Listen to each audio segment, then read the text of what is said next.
Okay, so I'm going to show you how to put elastic in a neckband. Now this top is going to actually have sleeves on it, so I'm not going to sew the side seams right now. But what I'm going to show you, you can do whether the side seams are sewn or not. I actually find it easier when the side seams are sewn, so whatever floats your boat. To measure the elastic, now a lot of patterns will come with directions on how long your elastic's supposed to be. I generally would ignore that if I was doing that, and I do this way. So this is going to be for any round or scoop back, scoop neck, anything like that. If you're doing a tight keyhole neckline, I do it slightly different, but this is a good generic way to approach pretty much any round neckline. So what I do is I know the center point of the front. So this is the back piece on top and the front of the bodice is underneath. So you know where the center back is because of the seam. You know where the center front is. Mark it if you have to. So I measure from the bottom of the seam here, so the actual seam, not the seam edge, I guess, from there to the center front, and then I measure from the seam again to the center back, and that's just going straight across at an angle. It's not following the edge. If your garment's pulling up like this, make sure it's nice and flat before you measure it. So then you've got basically like there to there and there to there. Then you want to double it so it goes the whole way around. Now I don't bother pinning, and because of the way I do this, I don't suggest pinning. It gives you a lot more flexibility, and it's really fussy to pin, so I don't bother. So starting at one of the shoulders, because you'll get a better curve on the front and back dips if you start at a shoulder.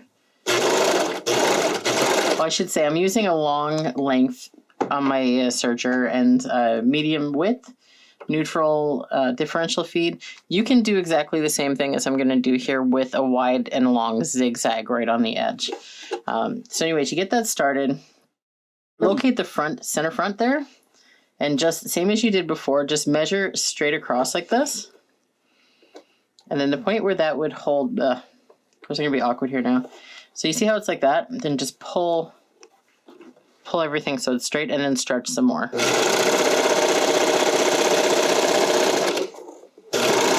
And so just right to that center front point. Flatten everything out again.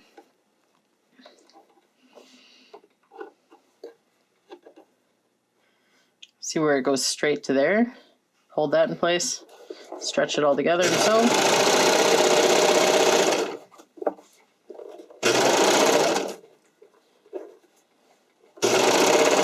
So just that shoulder, and then do the same thing with the center back, holding to that diagonal point there, and sew it.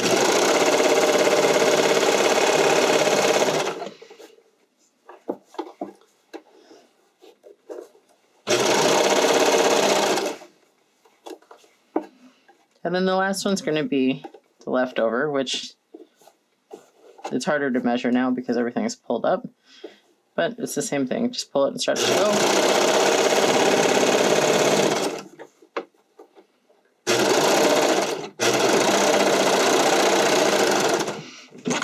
I overlap by a slight amount when I'm coming to the end. And then there is your first round of the elastic. If you're using a zigzag for the first step, you just keep it basically the same for the second. You can do the widest zigzag or the next widest down. I don't recommend doing a narrow zigzag for this. You can fold this one of two ways. You can put it so the wrong side's up and you're stitching down from here so you can see where the edge of the elastic is. You are going to want to stitch, let me just hold this back here. You're going to want to stitch so that your zigzag catches the inner edge of the elastic here and onto the elastic. You don't want to be close to the actual fold of the elastic because then it'll flip like this. So anyways, you can stitch this side up. I prefer stitching this side down. If you are stitching this side up, what you're going to want to do is pull everything tight and make sure there's no fabric bunched underneath it or around it. So you're going to pull tight and then pull the underneath fabric out to the left. When you do it the way I do it, it's the same sort of principle, but you're a different motion. So what you do is you fold the elastic under, you pull the fabric tight over it like this. I cup my fingers underneath kind of like a claw, to pull the elastic fold this way and keep the fabric tight over it, basically. It sounds like a lot to explain, but once you get to it, it's very an easy motion once you know what you're doing. So just get your zigzag started. And oh, and I use my thumb to guide also. So basically you want to keep it tight on this edge the whole way. Otherwise you're going to get rumpling.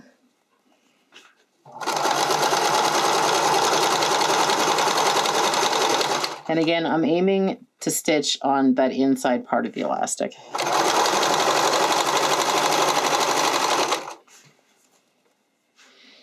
And stretch as you go also, both ways, and hold it through.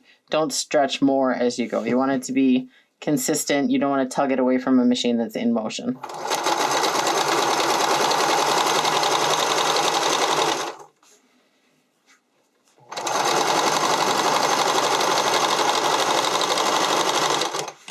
So I've got basically my last 3 fingers on this hand pulling this way, this one guiding the thread that way, and this pulling there.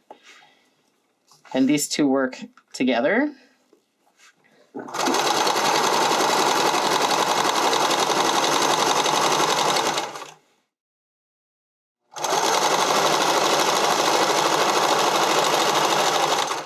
And just as you come to a length and you have to stop your machine, then adjust, get everything in place, and then start again.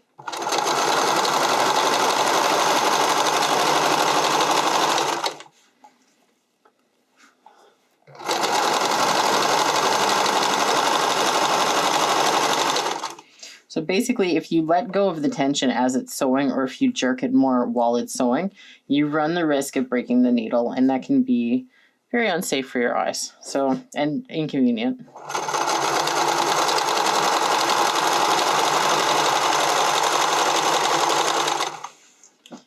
So you come to the end, finish off, clip your threads.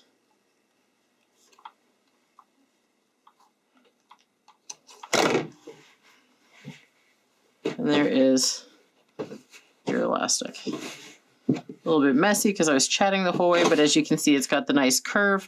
There's no lip going forward here. And then once it's worn, it's going to be completely flat and just have a really nice tension. So yeah, that's how to do a neckline elastic.